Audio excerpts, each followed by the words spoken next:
As David Hockney pointed out in his book, much of those rules of aesthetics came out of using lenses. Even as far back as the early Renaissance, they were using lenses to try to work out perspective.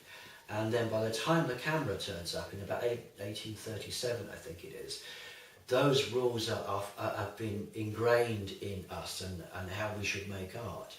But if you look at art before the early Renaissance, if you look at a Byzantine painting of Christ, for instance, and then compare it to a Van Gogh is much closer to that Byzantine painting than he is any of the other stuff in between, because he's not concerned with those particular aesthetic rules.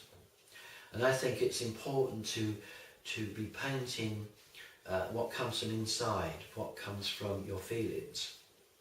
Feelings are very important to a Stuckist, I think, and we're not talking about a wishy-washy, ephemeral thing. You know, when we talk about love, for instance, when we talk about the shadow, when we talk about any of those important things that make us human beings, we're talking about something quite strong and powerful.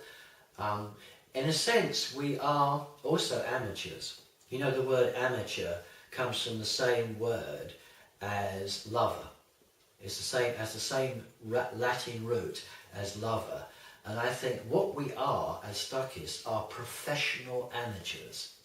That is to say, we are professional in the sense that we cannot stop making art. And art, whether it's writing, poetry, painting, film, sculpture, it doesn't matter, but we make it because we're obsessively making it through a need to make it, and we are exploring ideas that we are in love with. Whereas, quite often a professional artist is doing something because there is a commission, and it's something they think are going to sell. So there's a difference. So I think that we are professional amateurs, and that's a good way of describing a Stuckist. Okay. Contemporary art in England has changed in the last few years, and actually I think Stuckism and remodernism have had something to do with that, although we're not credited for it. Painting is now much more important than it was 10 years ago. And in 1999, when the first Stuckist group was created, when we had our first exhibition in London called Stuck, painting was considered to be dead. There were idiots saying painting was not valid, and everything was about installation art, things that were found, ready-mades, gimmicks really, just gimmicks. And everyone was constantly trying to come up with the latest thing and be as fashionable as possible. And yet, now, after all this time, this decade, we find painting is now equal to installation art again, and there have been several painters who've done very well in things like the Turner Prize. Still not doing what Stuckism is doing. It's very interesting. Many people look at a lot of Stuckist paintings and say they're not very good. And the reason they think they're not very good is they're not doing painting the way that art schools teach you to paint. And so people who are educated in art would look at them and say, that's not very good, that's not what I've been told painting should be. And yet, a lot of art produced by Stuckism is very popular, and lots of people want it, lots of people buy it, lots of people like looking at it, and we've always had very good reactions, I think, from the general public.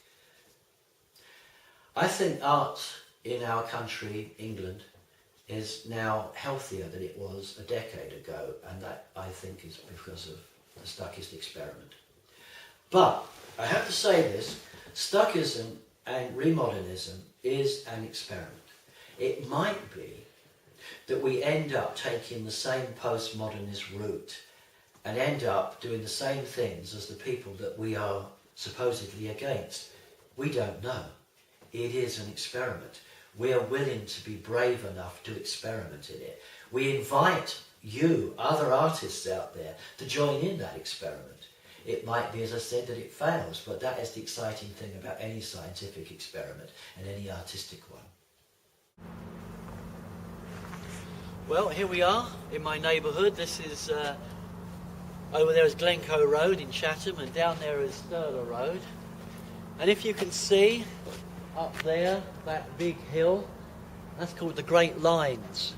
And it's called the Lines because it was the line of fire for the British guns in case the French ever invaded us back in Napoleonic times.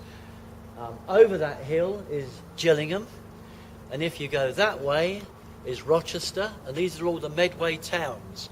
And this is the birthplace of Stuckism, really, because half of the Stuckists actually came from the Medway towns.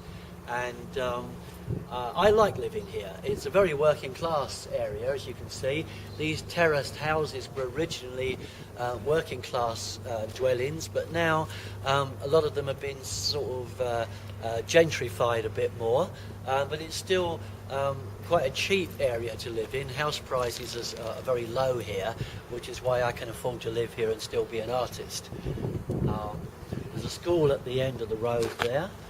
So this is your street here. We're actually this is your street. Your house is over there behind you. This is my street there, and it says no entry there. So, which is quite a good thing to have in a street that I live in. No entry.